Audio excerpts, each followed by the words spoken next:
Over these last few months, I have become an edible making monster. Now, we've documented my attempts on here from the very beginning, screwing up batches to finally getting them right, to getting the necessary equipment. But man, oh man, now that I got this stuff right, it is crazy. I got tired of spending like $60 a month on edibles, from the dispensary. I went and bought this machine called the Levo 2. You put your herb in and you can use anything as your base. For right now, I'm using coconut oil and maybe a little bit of MCT oil. So I started doing gummies on the stovetop, ruined every one of those, just burnt them, just gross. So I bought the Levo gummy maker, which is just a cylinder that mixes and heats at the same time. Game changer. It is easy. So I started off with like a pre-mix from Levo, which is super expensive, but you can only make so much. I wanted to do bigger stuff, so I started getting the Loran. It's from Walmart. Loran gummy mix. You can do 3 times the amount of gummies you could do with the Levo mix. The Loran mix is only $6, whereas the Levo is $20 a pop. So essentially for $6, I can do what $60 worth would get me, right? So using the coconut oil as base, I always do a half O, and then like this right here is 14%. So with like a cup and a half, it gives us about 1,500 to 1,650 milligrams per run.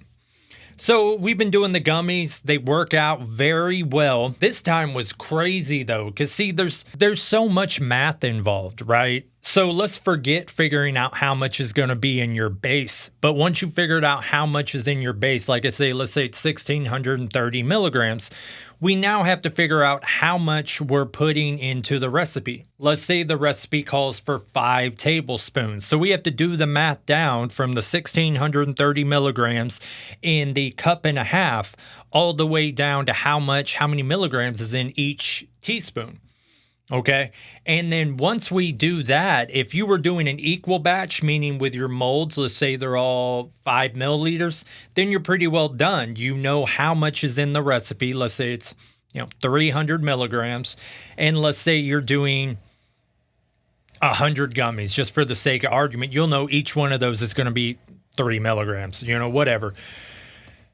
Where the trouble comes in, like with this run, is when I did some of my gummy molds were 15 milliliters, some of them were 20, some of them were 7, some of them were 5, and I believe some of them were 3.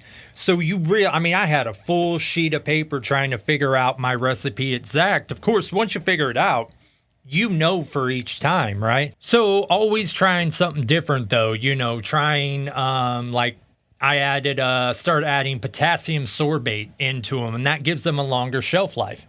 Because what I typically do is I'll separate them into batches in small mason jars. I'll keep those mason jars in the freezer, and then I just take one out at a time, keep that in the fridge. But it would be nice to get it to the point where like shelf-bought gummies can be, where you can just keep it in a drawer, what have you, but I don't really want to put a bunch of preservatives in it, right? That's another benefit. I actually know what's going into these. I know the history of the herb that's going into them. I know each ingredient, so I know it's not complete garbage. So I do want to watch what all I'm putting into it, but with the Levo mix, it was it was flavored mix. So you'd pick your flavor, strawberry, banana, whatever, and it was all pre-done. With this new Loran, it's non-flavored. So not only do you have to add flavoring, you have to add your potassium sorbate. You have to add this stuff called sunflower lecithin. I've never heard it pronounced. I've only read it. Which, by the way, I was not expecting the consistency of that lecithin. It is the thickest syrup I've ever dealt with. I tried using like a syringe with milliliters so I could see exactly what I'm putting in. No, I straight ruined 2 of those syringes, right? It just clogged them up, can't get it clean. It's just done. So I just had to eyeball it in a like a tablespoon measure, But we added the sunflower lecithin, potassium sorbate, the gelatin mix, the gummy mix itself, And since these were unflavored, I bought a bunch of Loran flavors for them. I'm telling you, they will knock your socks off. Let's see. In the recipe that we just did, we have 25 milligram ones. Those are, we'll throw up some photos. Those are the actual gummy bears. We have 15 milligram ones. Those are the rectangles. We have 12 milligram ones. Those are the basketballs. And then I don't know if we have a photo of it, but we have the teeny tiny ones, which are 6.25 milligrams. And that's what I really like. I know a lot of people will be like, man, what's the point of a 4 milligram or 6 milligram? I think that's perfect because it can keep you exactly where you want to be. Like, you know, let's say whatever level you like. Let's just say you're a big boy and you like 25 milligrammers, right? Well, instead of taking another 25 milligram in like 2 hours and you still have the first 25 still working on you, you can take like a 5, bring you right back up to that level you want to be at, and you can just keep an even keel.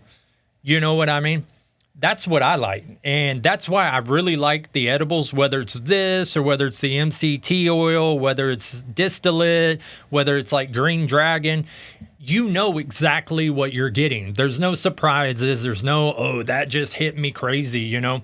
Pretty much, unless you have an external variable, they're always the same. I've now ran hundreds of gummies in the past, you know, few months.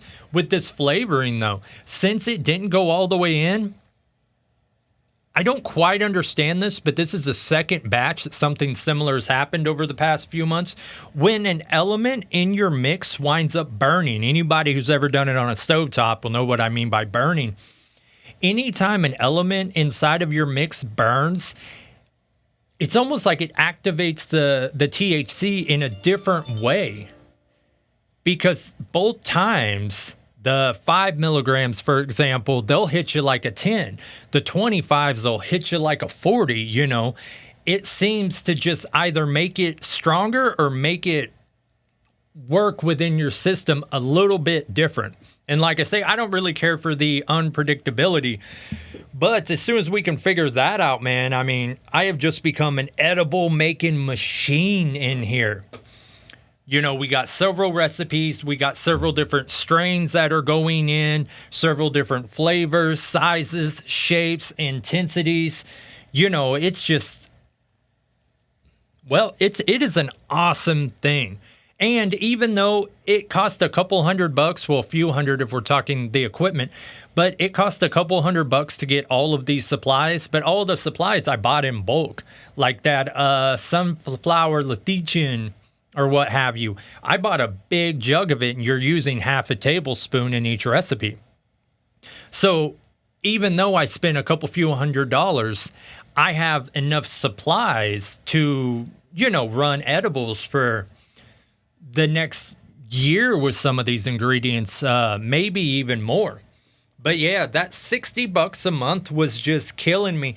And I don't know why, but I felt like a fool, you know, going into the dispensary, paying essentially top dollar either because of a brand or a logo. And I don't know the history of that. I don't know every ingredient. I have a abbreviated ingredients list, you know.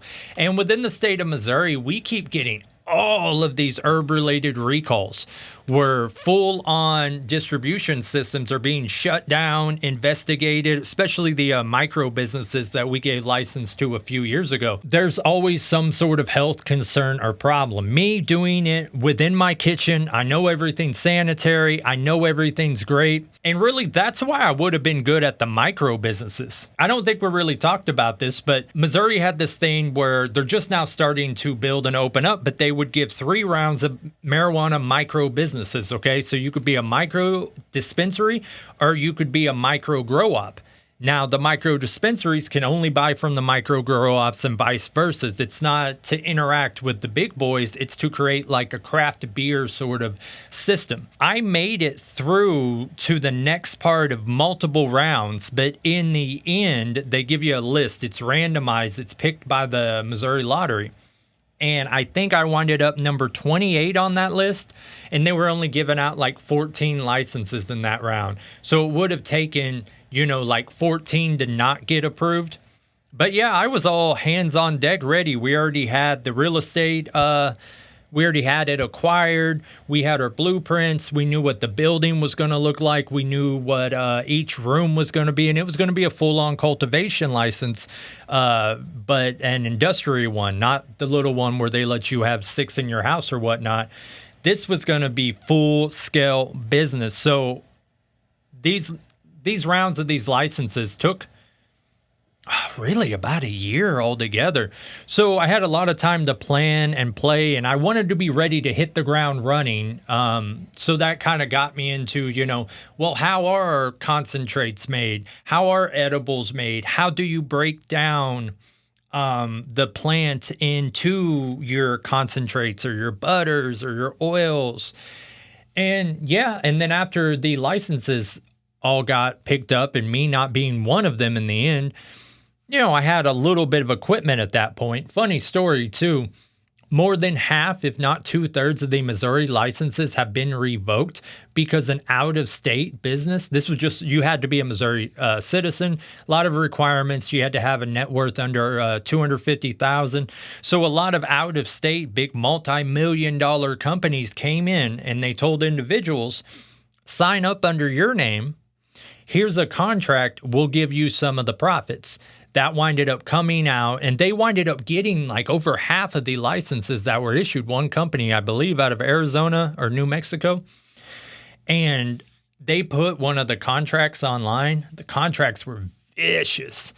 They're essentially taking ownership of your land. If it's your land you're using for this business, you don't have any say over it. Just the license is in your name, and they kick you back like a small single-digit percentage.